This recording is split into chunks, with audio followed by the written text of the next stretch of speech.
Salut tout le monde, ravi de vous retrouver dans ce débrief hebdo nature peinture comme je l'appelle tous les dimanches à 10 h. J'ai pris mon matos et puis je me suis dit bon, est-ce que je fais quand même le débrief hebdo ou pas, sachant que j'ai pas forcément tous les éléments à vous partager, les graphiques, etc. Comme on dit, done is better than perfect. Donc on va le faire ensemble, j'ai quelques petits éléments quand même à vous partager. Merci encore de votre indulgence. On va tester de nouvelles choses, notamment concernant le son, le cadre. Alors oui, cette semaine, on a eu quand même pas mal d'éléments importants. Vous allez voir qu'il y a du positif, du négatif.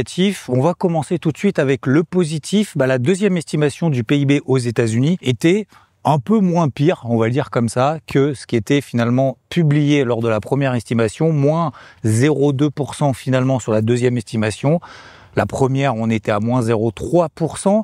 Alors, le marché d'un côté s'est dit oui, je vais voir le verre à moitié plein parce que finalement c'est moins pire que prévu. D'un autre côté, on se dit c'est quand même des signes que l'économie américaine va pas si bien que ça. Et encore, on n'a pas vraiment les droits de douane qui ont été mis en place. Et justement, c'est le deuxième point où je voulais en venir. Les droits de douane que met en place Trump, la justice est en train de saisir un peu de l'affaire en se disant peut-être que tout ce qu'a mis en place Trump, c'est pas forcément conforme à des notions un peu de justice trop rapide, ces droits de douane, etc. Donc peut-être que tout va être annulé. Alors d'un côté, il s'est mis tout le monde à dos d'un point de vue de politique internationale. D'un autre côté, tout le monde s'est préparé à ce que, justement, comment on va faire pour moins dépendre peut-être des États-Unis.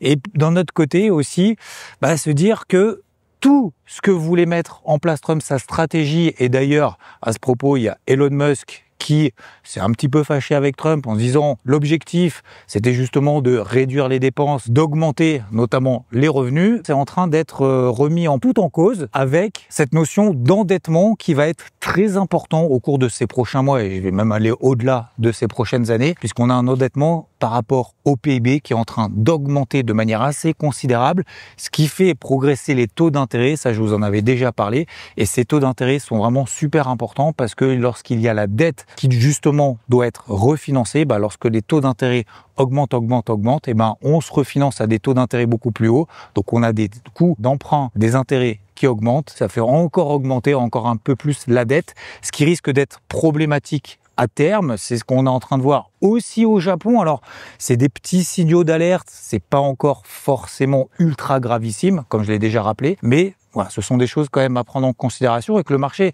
est en train un peu de considérer. Alors, d'un autre côté, on a eu aussi une très bonne publication de Nvidia qui était vraiment très attendue, quasiment 70% de progression du chiffre d'affaires, donc c'est sur le premier trimestre de son exercice fiscal 2026. Donc tout va bien pour Nvidia, l'intelligence artificielle, le stockage de données, etc. Tout va bien, mais même si elle a progressé après sa publication de l'ordre de 4%, on voit que l'ensemble du marché, finalement, c'est pas que du Nvidia, c'est pas que de l'IA, c'est pas que du stockage de données, c'est pas que des cartes graphiques.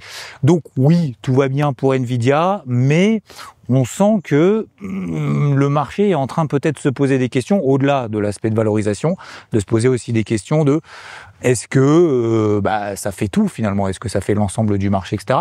Donc c'est vrai que cette semaine, on a eu quand même des indices qui ont été, on va dire, dans un premier temps, dès lundi, propulsés par l'annulation de ces 50% de droits de douane des États-Unis envers l'Union européenne. Et puis, toute la semaine, ça a un petit peu bessouillé les indices américains en fin de semaine. Ils ont quand même réussi à tenir.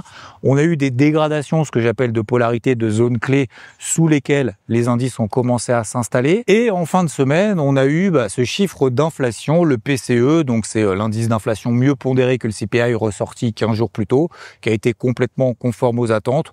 Donc, pour le moment, la Fed peut pas vraiment agir. On a eu les minutes aussi du FOMC, c'est pour lire entre les lignes de ce qu'avait déjà raconté Jérôme Powell 2 semaines plus tôt. On n'en sait pas forcément plus, lui non plus. Trump d'ailleurs peut-être probablement non plus. Donc aujourd'hui, on a un marché qui est topiche, oui. Est-ce qu'on a des grosses dégradations pour le moment, que ce soit aux États-Unis ou en Europe? D'ailleurs, on a vu peut-être que cette semaine, en Europe, c'était un petit peu plus compliqué qu'aux États-Unis, ce qui était moins le cas finalement ces dernières semaines. Je le rappelle, les indices européens toujours beaucoup plus forts que les indices américains.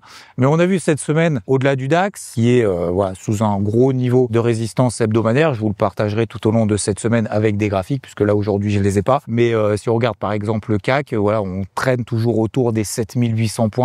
On voit que ça fait un mois finalement que le CAC n'arrive ni à progresser ni à baisser autour de cette zone-là.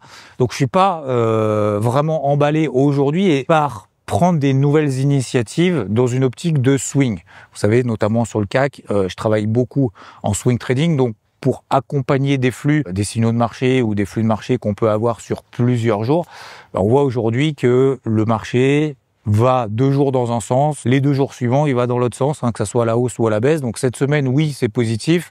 C'est là, finalement, la semaine un peu opposée de la semaine dernière. Globalement, on n'a pas vraiment de gros décalage, de gros mouvements. Donc cette semaine, ce que j'ai fait, j'ai travaillé plutôt à la vente. Ça, je vous en avais déjà parlé, notamment les indices américains. Donc en l'occurrence, le SP500 sous les 5920 points. On s'est installé en dessous, mais pour le moment, ça n'accélère pas plus que ça. Sous les pieds, on a ce qu'on appelle des moyennes mobiles à 20 jours. Donc, tant que ces niveaux-là, vous regarderez ça sur vos graphiques, tant que ces niveaux-là tiennent, pour le moment, on n'a pas vraiment de vive dégradation. Sur les indices européens, donc en l'occurrence, sur le CAC, j'achète clairement pas là en swing. On est dans un range complètement plat. Alors oui, on a eu un gros décalage à la baisse vendredi quand Trump a annoncé les 50% de droits de douane sur l'Union européenne. Le lundi, on a eu un gap haussier complètement opposé. Donc c'est difficile de prendre des paris dans ces contextes de marché-là. Et puis au final, on se retrouve plusieurs jours après exactement au même point qu'une semaine plus tôt. Donc c'est un peu compliqué, notamment en swing. C'est pour ça qu'aujourd'hui, c'est plutôt une approche intraday qui est plutôt privilégiée, avec des objectifs assez courts. On peut changer de casquette et d'avis, je vais pas dire toutes les 5 minutes, mais d'un jour à l'autre, ça pose pas de problème. Mais pour tenir finalement une stratégie sur plusieurs jours, c'est un peu compliqué. Et sur le gold, cette semaine, j'ai travaillé plutôt à l'achat autour des 3300 $. Mais on voit là aussi qu'il n'y a pas vraiment de décalage sur une semaine. Donc c'est toujours des stratégies vraiment très très courtes. Je pense que la priorité vraiment dans ce type de marché qui est avec des ranges relativement étroits, que ça soit encore une fois sur les indices, que ça soit en Europe, aux États-Unis, sur le gold, même sur l'euro-dollar d'ailleurs, des stratégies vraiment à très très court terme. Donc mon objectif sur le gold dans un premier temps, ça a été de sécuriser mes positions. Donc dans un premier temps, j'ai acheté le gold, c'est parti, j'ai sécurisé, j'ai pris un TP1, un premier objectif sur 30%. Ensuite, ça s'est replié, j'ai tout sorti au cours d'entrée. Et dans un second temps, j'ai eu à nouveau un signal dans cette zone-là. C'est pas parti dans mon sens le vendredi, donc j'ai pris une petite perte là-dessus, mais voilà, je crois qu'on est vraiment dans un marché où on est en train de se tester, que ce soit les acheteurs, que ce soit les vendeurs, pour derrière essayer de déterminer finalement des tendances sur plusieurs jours. Et je crois que d'un point de vue macro, c'est un peu bloqué. Alors, il y avait quelques inquiétudes, je vous en parlais tout à l'heure, concernant les taux d'intérêt. La bonne nouvelle aussi, c'est que on a eu une détente du taux à 10 ans aux États-Unis, qui s'approchait dangereusement des 4,5%, qui était même d'ailleurs au-delà, qui s'est plutôt replié tout au long de cette semaine. Donc ça tend à faire tenir aussi les indices américains sous ces gros niveaux qu'on a au-dessus de la tête, qu'on est en train de construire au fil des jours et au fil des semaines. Donc ces détentes-là, ça a eu comme conséquence notamment de détendre notamment le dollar américain qui est toujours d'ailleurs dans une grosse phase baissière et dans un second temps finalement le dollar s'est repris. Derrière on a eu un gold qui s'est replié sous les 3300 $. Donc voilà, on a globalement des marchés qui sont en train de se chercher, ce qui est tout à fait normal, encore une fois, au-delà des droits de douane et de l'impact que ça va avoir à moyen terme, c'est aussi ces notions finalement de conflit qu'on peut avoir politique des États-Unis envers le reste du monde.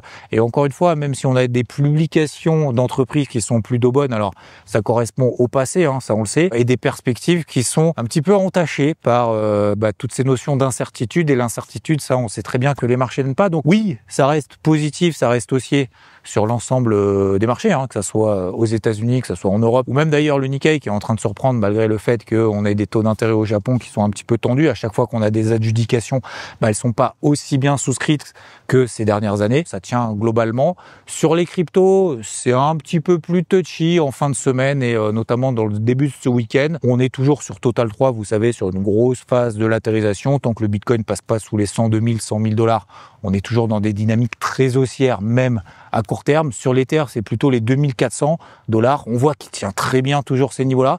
Alors c'est sûr que sur les autres alts, c'est un petit peu plus compliqué. On le sait, ça date pas d'hier.